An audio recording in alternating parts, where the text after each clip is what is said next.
Hello class. Today we are going to discuss transistor current components.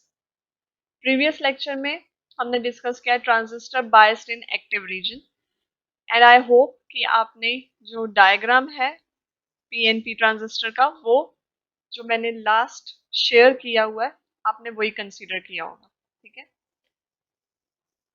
Because book में जो mostly हर derivation के लिए they have used PNP transistor और उसमें जो साइन है दे आर रॉन्ग, ठीक है। सो इसलिए I have use this diagram, so make sure जो भी एरोज हैं आप उनका ध्यान रखें, ठीक है। बुक में जो रिवर्स है please correct them. So here we have now our PNP transistor, ठीक है। तो पीएनपी ट्रांजिस्टर में यूजुअली जो एरो है वो इनवर्ड्स होता है, ठीक है। यानी कि एमीटर से करंट आ रहा है। सो हमारे पास यहाँ पर एमीटर से करंट आ रहा है एंड ऑब्वियसली वो एक तरह से कह लो डिवाइड हो रहा है। कुछ पोर्शन आपका बेस में जा रहा है एंड बाकी का कलेक्टर में, ओके। सो जो भी हमारे पास, क्योंकि ये आपका फॉरवर्ड बायस्ड हो गया बिकॉज हमने पी टाइप को पॉजिटिव टर्मिनल ऑफ बैटरी से कनेक्ट किया है और यहाँ पर जो कलेक्टर रीजन है यह आपका रिवर्स बायस्ड है। Why? Because negative terminal of battery is connected to P side of the collector, ठीक है, या ऑफ ऑल दिस ट्रांजिस्टर। तो अब पीएनपी है तो हमारे पास यहाँ से करंट हुआ स्टार्ट फ्लो होना आई से, ठीक है।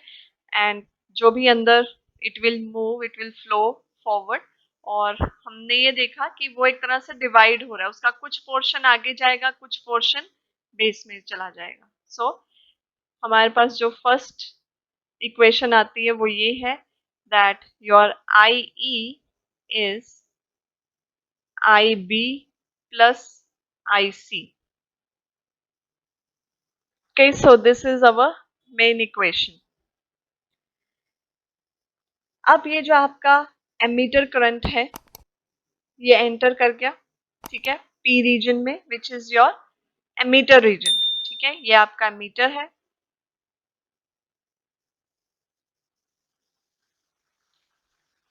पी टाइप है यानी कि इसमें जो मेजोरिटी है वो किसकी है? होल्स की। ये जो आपका बेस है इसमें मेजोरिटी किसकी है? इलेक्ट्रॉन्स की। और ये अगेन आपका कलेक्टर है, okay. And because it is P type तो इसमें मेजोरिटी किसकी है? होल्स की। अब ये फॉरवर्ड बायस्ड है आपका सेक्शन, जो एमीटर बेस जंक्शन है this is forward biased. So जो भी फ्लो होगा that will be due to majority charge carriers, ठीक है। तो अब ये जो आपका एमीटर करंट है ये सम है किस चीज का? Hole current plus electron current. But अब क्या, क्योंकि अब आप देखो कि इस टाइम पे बिकॉज जो आपका एमीटर करंट है वो इस रीजन में पहुंचा है and we are talking about emitter base junction only. Alright, so now we have this region. पहले क्योंकि एमीटर करंट जो है, ये जो करंट है आपका, फर्स्ट ऑफ ऑल जो यहाँ पर आपका इनपुट है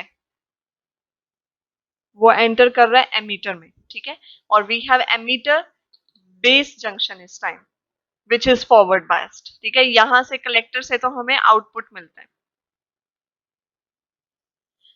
सो अब आपके पास ये जो करंट एंटर किया है this current is actually equals to this I E is equal to I P E plus I N E. Because ये फॉरवर्ड बायस्ड है तो यहाँ पर जो भी फ्लो है करंट का that is due to majority charge carriers. Fine. अब हमने कहा कि ये जो एमीटर करंट है that is equal to IPE plus I N E, यानी कि hole current plus electron current. This is your hole current and this is your electron current. और ये है किसके कारण? मेजॉरिटी चार्ज कैरियर्स के कारण।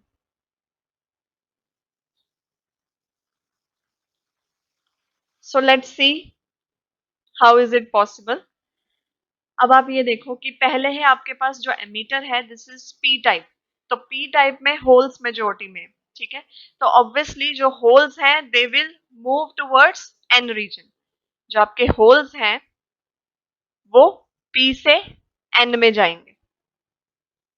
ओके, सो ये आपकी मोशन है होल्स की, पी से एन में जाएंगे होल्स, क्योंकि मेजॉरिटी चार्ज कैरियर होल है और फॉरवर्ड बायस्ड है, तो flow will be due to majority charge carrier. So holes will be moving from, obviously वो पी में है तो they will go to the N type semiconductor, ठीक है। तो यहां से होल्स इधर जा रहे हैं।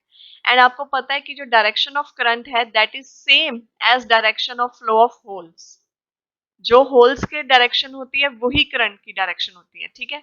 सो इसलिए हमने I E is equal to I P E लिख दिया, ठीक है। क्यों? क्योंकि आई ई भी किधर है? लेफ्ट से राइट जा रहा है। I E is going from left to right, ठीक है। Holes are going from left to right, P से एन में जा रहे हैं, पी से एन में जा रहे हैं। और हमें पता है कि जो होल करंट है that is same as direction of flow of holes, तो ये भी हो गया लेफ्ट से राइट, ठीक है। तो आई ई इज इक्वल टू हमने आई पी ई लिख सकते हैं, साइन सेम है क्योंकि इन दोनों की डायरेक्शन सेम है। Now let's talk about I N E. तब ये आई एन ई किसके कारण है? ड्यू टू इलेक्ट्रॉन्स, ये है इलेक्ट्रॉन करंट। अब as we are talking about majority charge carrier, तो इलेक्ट्रॉन्स मेजॉरिटी में तो एन टाइप में है, ठीक है। तो यहां पर क्या हो रहा है कि होल्स पी से एन में जा रहे हैं और जो इलेक्ट्रॉन्स हैं वो एन से पी में जा रहे हैं, डिफ्यूजन हो रही है, ठीक। तो अब इलेक्ट्रॉन्स एन से पी में ही जाएंगे बिकॉज मेजोरिटी में वो एन में है, so definitely they will go towards P type. तो इलेक्ट्रॉन्स की डायरेक्शन क्या हो गई? राइट से लेफ्ट।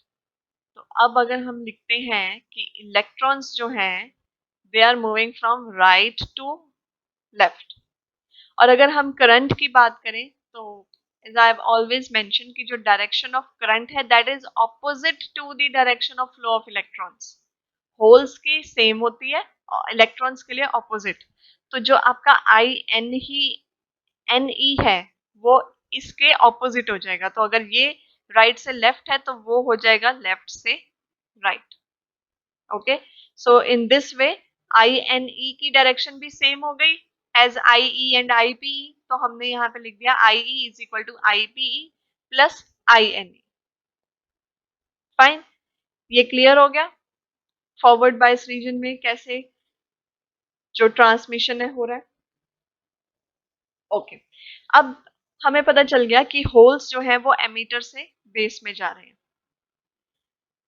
अब क्या होगा, बेस में ऑलरेडी इलेक्ट्रॉन्स काफी मेजोरिटी में है। तो जब होल्स बेस में पहुंचेंगे they will recombine with the electrons present, ठीक है। अब ये जो आपका होल है ये इलेक्ट्रॉन के साथ रिकम्बाइन भी कर जाएगा, ठीक है। बिकॉज आपको पता है कि हर ऑपोजिट चार्ज वाली जो भी पार्टिकल्स होते हैं they are attracted towards each other, so they tend to recombine। तब ये जो आपका होल है ये आगे आगे मूव कर रहा है, ठीक है, क्योंकि हमारा जो एमीटर करंट है उसके कारण इन्हें पुश मिल रहा है and these holes are definitely diffusing towards base. और इलेक्ट्रॉन्स इधर भी मूव कर रहे हैं बट बेस में मेजोरिटी है इलेक्ट्रॉन्स की। तो ऑब्वियसली जैसे ही होल को एकदम इलेक्ट्रॉन मिलेगा, जैसे ही होल फेस करेगा इलेक्ट्रॉन को, फर्स्ट स्टेप क्या होगा, इट विल रिकम्बाइन इट। जैसे ही positive negative charge equal magnitude के they come close they just neutralise each other, ठीक है। तो यहां पर भी क्या होगा कि जो होल है वो इलेक्ट्रॉन के साथ रिकम्बाइन कर जाएगा। तो ऐसा बहुत से होल्स के साथ होगा, ठीक है। तो अब यानी जितने होल्स एमीटर से बेस में गए उतने ही कलेक्टर में पहुंच पाएंगे? नो। अल्टीमेट गोल क्या है कि यहां से करंट अगर निकला है, current is flowing inwards, emitter current हमने कह दिया, हमें यहां से बाहर चाहिए, ठीक है। We want to complete the circuit, we want transistor should work, and transistor works only in active region. और एक्टिव रीजन क्या होता है? जब आपका emitter based junction forward biased हो और collector based junction reverse biased हो, ठीक है। तो हमने करंट को अल्टीमेटली यहां से यहां पहुंचाना है, और मेन इसमें कंपोनेंट्स क्या है? होल्स, क्योंकि होल्स मेजॉरिटी कैरियर्स हैं, तो ये मूव कर रहे हैं, इन्होंने आगे भी जाना है, फाइन, क्योंकि इलेक्ट्रॉन्स तो ऑपोजिट वे में मूव कर रहे हैं। तो बट द थिंग इज, क्योंकि होल्स को यहाँ पर इलेक्ट्रॉन्स मिलेंगे, बीच में इलेक्ट्रॉन्स का सेक्शन आ गया, क्योंकि यहाँ पर इलेक्ट्रॉन्स प्रेजेंट है, तो होल्स, कुछ होल्स ठीक है, they fine, they will be able to go here, कुछ होल्स यहाँ पे पहुंचेंगे, लेकिन मैक्सिमम हमें पता है कि वो रिकम्बाइन भी कर रहे हैं इलेक्ट्रॉन्स के साथ। तो यहाँ पर जो होल्स पहुंचेंगे वो होगी लेसर नंबर, सारे के सारे तो नहीं पहुंच सकते, क्योंकि अगर हमें पता है कि बीच में बेस में जो इलेक्ट्रॉन्स प्रेजेंट है, होल्स उनके साथ रिकम्बाइन कर रहे हैं, तो अल्टीमेटली जो कलेक्टर रीजन में होल्स पहुंचेंगे वो सेम क्वांटिटी तो हो नहीं सकती, डेफिनेटली वो लेसर क्वांटिटी ही पहुंचेगी, ठीक है। सो जो होल्स हैं which are entering the collector, they decrease, fine, समझ आ गया कि वो डिक्रीज क्यों हो रहा है? तो यहाँ पर जो आपके होल्स पहुंच रहे हैं वो कम पहुंच रहे हैं, पहुंच जरूर रहे हैं but they are lesser in number, और जब वो कलेक्टर में पहुंच जाएंगे तो वो जो आपका करंट है that will be your IPC. तो इसको हमने ये डिनोट किया हुआ है विद दिस एरो कि आईपीसी है, बिकॉज अल्टीमेटली जो डायरेक्शन है वो यही चल रही है, लेफ्ट टू राइट। होल्स, यहाँ से आपका जो करंट एंटर किया, यहाँ पर होल्स, होल्स आगे बेस में पहुंचे, कुछ रिकम्बाइन कर गए, बाकी के बचे हुए कलेक्टर में पहुंच गए, and ultimately they will move out, ठीक है। तो आपका कलेक्टर में जो होल करंट है दैट इज आईपीसी, लेकिन डेफिनेटली ये लेस है देन आईपी। तो अब आपको पता चल गया कि जो आईपीसी है that is less than IPE, क्योंकि बेस में होल्स कुछ इलेक्ट्रॉन्स के साथ रिकम्बाइन कर गए, फाइन। तो ये जो आपका डिफरेंस है, अब आपको ये पता चल गया कि IPE is greater than IPC, but जो ये डिफरेंस है आईपीई माइनस आईपीसी, ये कहाँ गया, कहाँ रह गया ये डिफरेंस? ये भी तो कुछ करंट ही हुआ ना, अल्टीमेटली फ्लो है ऑफ कैरियर्स, और हम इसे आई से डिनोट कर रहे हैं, that means we are talking about current. तो फिर ये करंट कहाँ गया? ऑब्वियसली बेस में गया। एज यू कैन सी यहाँ पर ये जो आईपीई होल्स की डायरेक्शन दिखाई है, उसके बाद इसको यहां से जाता हुआ दिखाया है, ठीक है। सो ये जो अल्टीमेट आपके पास जो ये लेसर क्वांटिटी ऑफ करंट है, करंट जो आपका मिनिमाइज हुआ है कलेक्टर में, तो वो कितना मिनिमाइज हुआ है? वो कहां से निकल गया? बेस में से। तो ये आपका बेसिकली क्या है? This is your base current. तो हम यहां पर लिख सकते हैं that I B is basically IPE minus IPC. Clear?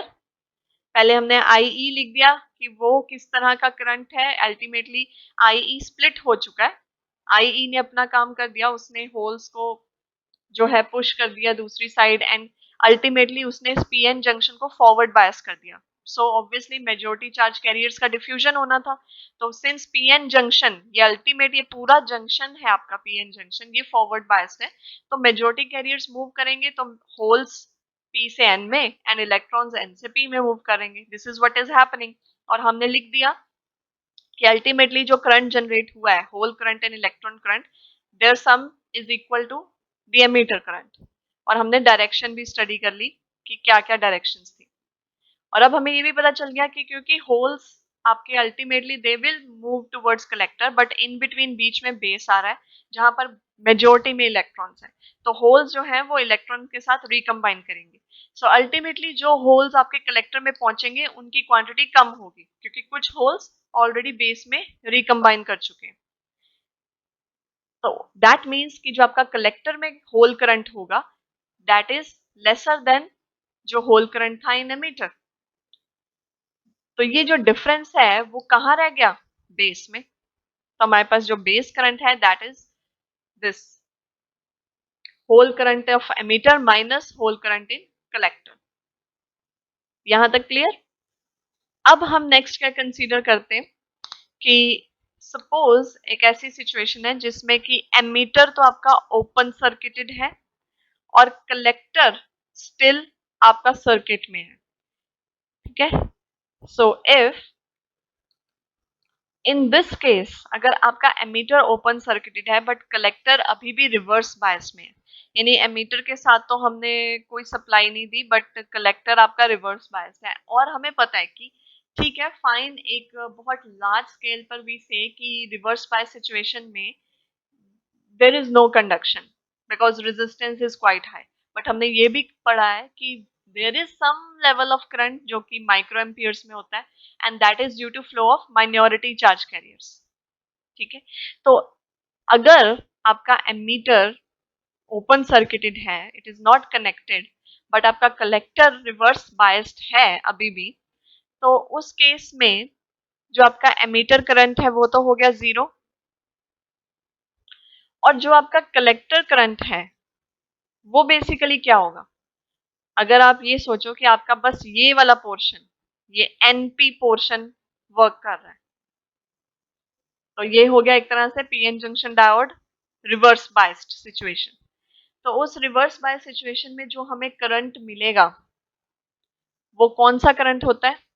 Reverse saturation current. If you remember हम ये जो ग्राफ बनाते हैं करंट एंड वोल्टेज, तो इसमें हमारे पास इस तरह से ग्राफ मिलता है। ठीक है, तो ये हम इसे क्या बोलते हैं? Reverse saturation current. Reverse saturation current ही होता है क्योंकि सैचुरेशन पे रहता है, बहुत ही कम क्वांटिटी होती है यूजुअली इन माइक्रो एम्पियर्स। तो अगर आपका एमीटर तो सर्किट में नहीं है but collector is still there in the circuit and reverse biased, तो उस केस में it would simply act as PN junction diode which is reverse biased. तो उस केस में जो भी फ्लो होगा करंट का that will be due to minority charge carriers, और वो करंट कैसा होगा? That current is your reverse saturation current. Okay, so that is your reverse saturation current. So that means कि इस केस में जो आपका आईसी है, अगर कलेक्टर करंट हम कहें कि वो क्या है, so that is simply your reverse saturation current. ठीक है, तो हमने इसको लिख दिया I C not, reverse saturation current.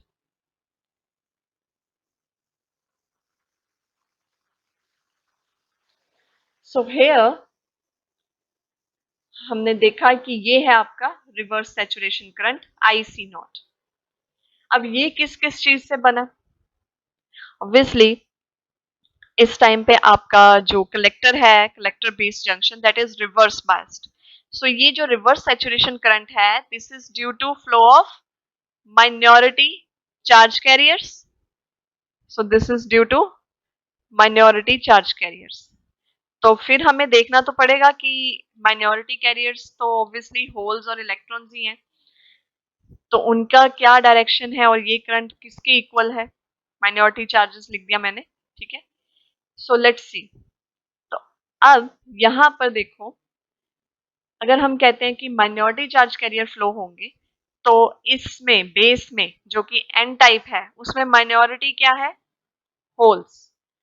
तो बेस में आपके माइनॉरिटी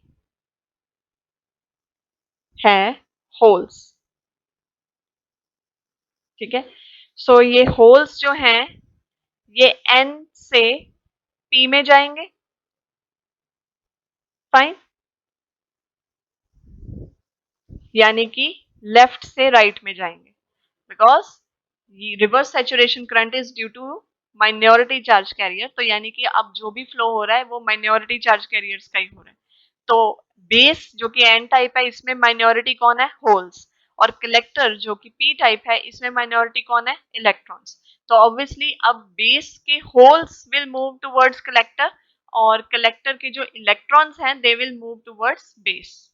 ठीक है ना, अब माइनॉरिटी मूव कर रहे हैं तो बेस के जो माइनॉरिटी है hole they will move from N to P और जो कलेक्टर के माइनॉरिटी हैं, कौन है कलेक्टर में माइनॉरिटी? बेस है आपका एन टाइप और कलेक्टर है आपका पी टाइप।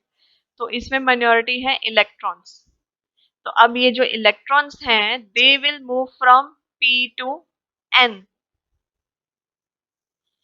तो जो आपका, अगर हम इसको नाम दे देते हैं होल्स आपके मूव कर रहे हैं एन टू पी और इसका जो करंट है हमने उसको नेम दे दिया आई पी सी नॉट और इलेक्ट्रॉन्स मूव कर रहे हैं फ्रॉम पी टू एन और इसके लिए हमने जो करंट है वो कह दिया आई एन सी नॉट। तो अब डायरेक्शन क्या होगी? हमें पता है कि जो होल्स की डायरेक्शन होती है वही होल करंट की डायरेक्शन होती है। तो अगर होल्स आपके मूव कर रहे हैं फ्रॉम लेफ्ट टू राइट तो आपका आई पी सी नॉट भी मूव करेगा लेफ्ट टू राइट। और इलेक्ट्रॉन्स कैसे मूव कर रहे हैं? आपके राइट टू लेफ्ट जा रहे हैं। ठीक है ना, वो आपके पी से एन में जा रहे हैं इलेक्ट्रॉन्स। तो जो इलेक्ट्रॉन करंट है वो कैसे मूव करेगा? फ्रॉम लेफ्ट टू राइट, क्योंकि इसकी डायरेक्शन ऑपोजिट होती है। अब ये जो है ये किसके कारण है? आपका माइनॉरिटी के कारण। सो अल्टीमेटली फिर से आई पी सी नॉट और आई एन सी नॉट की डायरेक्शन सेम हो गई और दोनों की डायरेक्शन इस साइड है। तो आई पी सी नॉट भी लेफ्ट से right, I N C not भी लेफ्ट से राइट और आई सी नॉट भी आपका लेफ्ट से राइट को जा रहा है। सो दैट मीन्स कि हम लिख सकते हैं कि our I C not is the sum of I N C not and I P C not. So जो आपकी बुक का 66 पेज है, ठीक है, उसमें जो भी साइंस में प्रॉब्लम है उन्हें आप करेक्ट कर लो। So we have I C not is equal to I N C not plus I P C not. अब अगर एमीटर आपका फॉरवर्ड बायस हो जाता है in that case collector current क्या होगा? IC will be IC not plus IPC। यहां पर देखो IC ये जो बाहर निकल रहा है करंट वो क्या हुआ फिर अल्टीमेटली कलेक्टर में? देखो आपके मेन करंट्स क्या क्या है? IC नॉट जो कि IPC नॉट और INC नॉट का सम है एंड IPC। ये IPC कहां से आया? बेसिकली जो एमीटर से होल करंट जो चला था वो ही वाया बेस होता हुआ कलेक्टर में पहुंचा। तो ये जो कलेक्टर करंट है that is sum of IPC and IC not. तो हमने उसको लिख दिया दिस थिंग। और आईपीसी बेसिकली क्या है कि जो आपका कलेक्टर में करंट पहुंचा है वो आया कहां से? एमीटर से। ठीक है, तो इसलिए हमने आईपीसी को लिख दिया फ्रैक्शन ऑफ आईई, यानी कि ये फ्रैक्शन ही है एमीटर करंट का। जो टोटल एमीटर करंट चला था वो कुछ आपका जो एमीटर से होता हुआ कुछ बेस में निकल गया एंड कुछ कलेक्टर में पहुंच गया। ठीक है, हमने देखा कैसे, बिकॉज होल्स जो थे वो इलेक्ट्रॉन से रिकम्बाइन कर रहे थे। सो कुछ पोर्शन ऑफ करंट तो आपका बेस में रह गया और बाकी का आगे कलेक्टर में पहुंचा।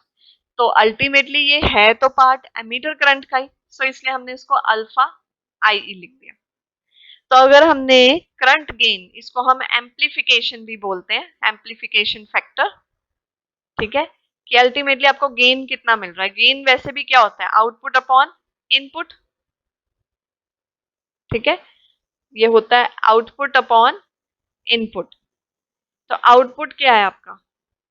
कलेक्टर करंट और इनपुट क्या था? Emitter current. तो वैसे ही हमें पता चल रहा है कि जो गेन है current gain that will B IC upon IE.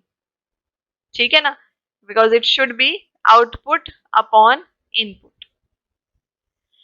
अब अगर हम यहां पे देखें तो हमारे पास अल्फा क्या आ जाएगा? IC minus IC not upon IE minus O लिख दिया। इट्स सिंपली कि ये जो आपका आईसी माइनस आईसी नॉट है, आईसी नॉट क्या है? रिवर्स सैचुरेशन करंट, जिसको कि हम कट ऑफ वैल्यू भी बोलते हैं। ठीक है, तो ये हो गया collector current increment from cut off value. और जो आई ई माइनस नॉट लिखा है वो सिंपली लिख दिया कि एमीटर करंट का भी कुछ कट ऑफ वैल्यू होगी तो वो, बट अल्टीमेटली हम इसको सिंपली आप इस तरह भी लिख सकते हो, I C minus I C not upon I E. कोई जरूरी नहीं कि आपको ये मेंशन करना है। तो आप सिर्फ लास्ट सिग्नल करंट गेन को डिफाइन करो, ratio of collector current to emitter current, आप ये भी लिख सकते हो, it will be considered as correct. Alpha आपका पॉजिटिव है and its value lies between 0.90 to 0.995। जो मैंने पोर्शन हाइड कर दिया है उसको आपको नहीं करना।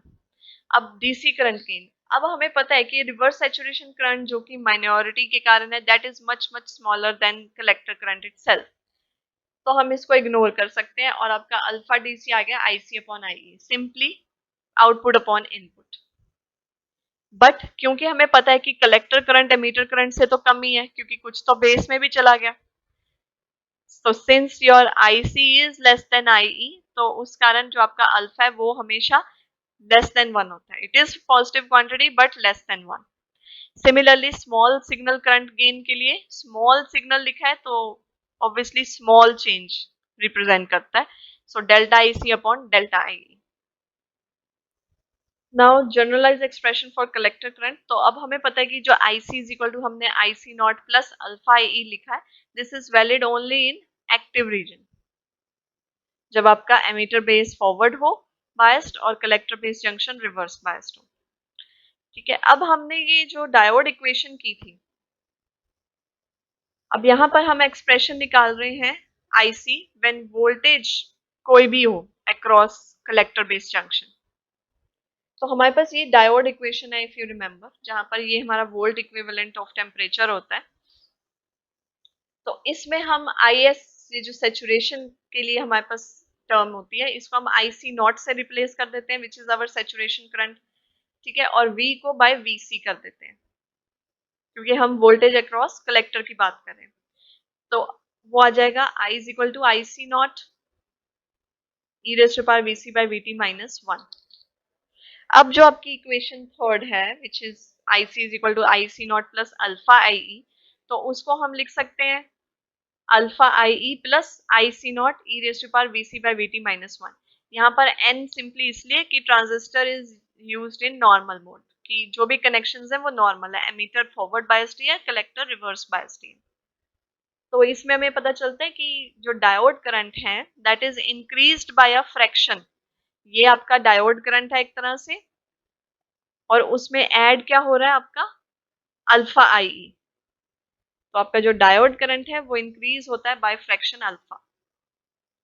अब आ गया एबर्स-बोल मॉडल, तो इसमें आप साइंस का ध्यान रखो, सी आपको अलग अलग जगह इसकी जो डेरिवेशन है वो थोड़ी डिफरेंट मिलेगी। सो द थिंग इज कि आप सिर्फ डायग्राम जो भी कंसीडर कर रहे हो उसके अकॉर्डिंग ही आप सॉल्व करते जाओ। डोंट थिंक अबाउट कि कहीं पॉजिटिव है या नेगेटिव है, जस्ट जो आपको डायग्राम से शो हो रहा है, जैसे कि यहाँ पर हमें जो भी साइंस दिख रहे हैं I C is equal to I P C plus I C not, simply हमने वही लेकर सॉल्व कर देना। ठीक है, हमने यहाँ पर लिख दिया कि कॉमन बेस कॉन्फ़िगरेशन, क्योंकि ये जो आपका ट्रांजिस्टर है इसमें बेस कॉमन है। ठीक है ना, बेस जो है एमीटर और कलेक्टर के बीच में, सो ऑब्वियसली ये कॉमन पोर्शन है, तो ये आपका कॉमन बेस ट्रांजिस्टर बोला जाता है या common base configuration of PNP transistor. तो हमारे पास सिंपली आई सी, तो हो गया alpha I E plus I C not E raise to power V C by V T minus 1। अब अगर हम एमीटर और कलेक्टर जंक्शन को इंटरचेंज कर दें तो उस केस में नॉर्मल मोड में ना चलकर वो इन्वर्टेड मोड में चलेगा। तो आप क्या करो, आईसी की जगह आई लिख दो, और जहां आई सी नॉट है वहां आई नॉट आ गया, जहां आई है वहां आई सी आ गया, जहां वीसी है वहां पे वी आ गया, सारा कुछ चेंज हो गया। ठीक है, तो इसमें अल्फा आई का क्या मतलब है, इन्वर्टेड मोड में चल रहा है आपका ट्रांजिस्टर। तो इन दोनों इक्वेशंस को हम बोलते हैं एबर्स-मोल इक्वेशन। ठीक है, और जो भी सर्किट इन दोनों इक्वेशन को फॉलो करता है उसको हम कहते हैं एबर्स-मोल मॉडल। ओके, सो ये यहाँ पे डायग्राम है, यहाँ आप देख सकते हो कि दो पीएन जंक्शंस दिखाए हुए हैं।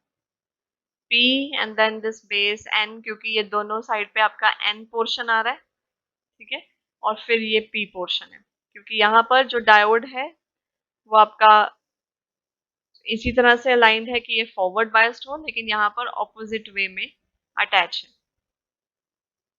एक्चुअली यहाँ पर जो भी रिवर्स सैचुरेशन करंट है उसको इन्होंने माइनस से शो किया। इट्स अप टू यू, आप इसको सिंपली आई ई नॉट और आई सी नॉट भी यूज कर सकते हो। जैसे कि यहाँ पर you need not to write down again and again कि कहीं पे माइनस साइन है, बिकॉज ये उतना ही कंफ्यूजिंग है। Okay, so it's all about, यहाँ पर जो मेन पॉइंट है वो ये है कि अगर ये जो आपके पास कॉन्फ़िगरेशन है that holds good both for forward and reverse static voltage applied across junctions, चाहे आप फॉरवर्ड वोल्टेज लगाओ या रिवर्स, ये मॉडल आपका एप्लीकेबल है।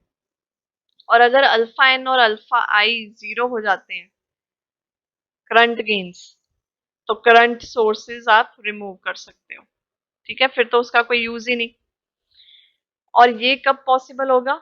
If base width is large enough so that all minority carrier recombine in the base region and no minority carrier reaches the collector region। Current gain zero होने का क्या मतलब है? करंट गेन जीरो का क्या मतलब है कि आपको आउटपुट मिल ही नहीं रही, ठीक है ना। अगर आपके पास कोई रेशो है और उसका आंसर जीरो है, इसका मतलब न्यूमरेटर जो है वही जीरो है, न्यूमरेटर अपॉन डिनोमिनेटर जीरो है, so that means your numerator is zero, ठीक है। तो अगर आपके पास आई सी अपॉन आई ई का करंट गेन अल्फा जीरो है, so this implies your I C is zero, का कलेक्टर करंट जीरो है। कलेक्टर करंट जीरो कब आ सकता है? जब जो एमीटर से और एमीटर जंक्शन से जो भी होल्स थे वो अगर कलेक्टर रीजन में पहुंचे ही ना, देन नथिंग विल हैपन। और वो कब नहीं पहुंचेंगे? हमने ये देखा कि आपके जो होल्स थे वो बेस में रिकम्बाइन कर रहे थे, बट हमने कहा क्योंकि बेस को हम क्या कहते हैं, हम लाइटली डोप्ड रखते हैं और थिन लेयर बनाते हैं। अब आप समझो कि इसका रीजन क्या है, क्यों इसको थिन लेयर बनाया जाता है। पहली बात तो बेस हमेशा ऑपोजिट होता है एमीटर के, जो एमीटर का टाइप होता है बेस उसका ऑपोजिट होता है, और हम कहते हैं कि बेस को हम थिन बनाते हैं, थोड़ा सा लाइटली डोप बनाते हैं, ठीक है। क्यों? क्योंकि अगर अगर आपका कलेक्टर करंट जीरो है, इसका मतलब जो भी एमीटर से होल्स आ रहे हैं वो बेस के इलेक्ट्रॉन से सारे के सारे ही रिकम्बाइन कर गए। अगर वो सारे ही रिकम्बाइन कर जाएंगे तो आगे होल पहुंचेगा ही नहीं कलेक्टर में, और अगर कलेक्टर में कोई होल नहीं पहुंचेगा then definitely there will not be any collector current, ठीक है। तो अगर आपकी बेस विड्थ बहुत ही लार्ज है so that all minority carrier recombine in the base region and no minority carrier reaches the collector region, तो उस केस में आपका जो गेन है दैट विल बी जीरो। तो फिर क्या होगा? Transistor action stops and we have only two PN junction diode place back to back. फिर आपका ट्रांजिस्टर एज ट्रांजिस्टर वर्क नहीं करेगा, इट विल बी सिंपली कि आपने दो पीएन जंक्शंस को बैक टू बैक लगाया। और यही रीजन है that transistor can not be constructed simply by placing two diodes back to back. किस सिचुएशन में हम फिर कर सकते हैं? Can only be placed if the carrier injected across one junction are able to diffuse across other junction। obviously जो ammeter के holes हैं they should reach collector somehow, तो उसके लिए हम क्या करते हैं, we make base thin as well as lightly doped, otherwise your transistor will not work। okay, so that's all for today। in the next lecture we'll discuss bit more of the configuration of common base transistor। okay, so thank you।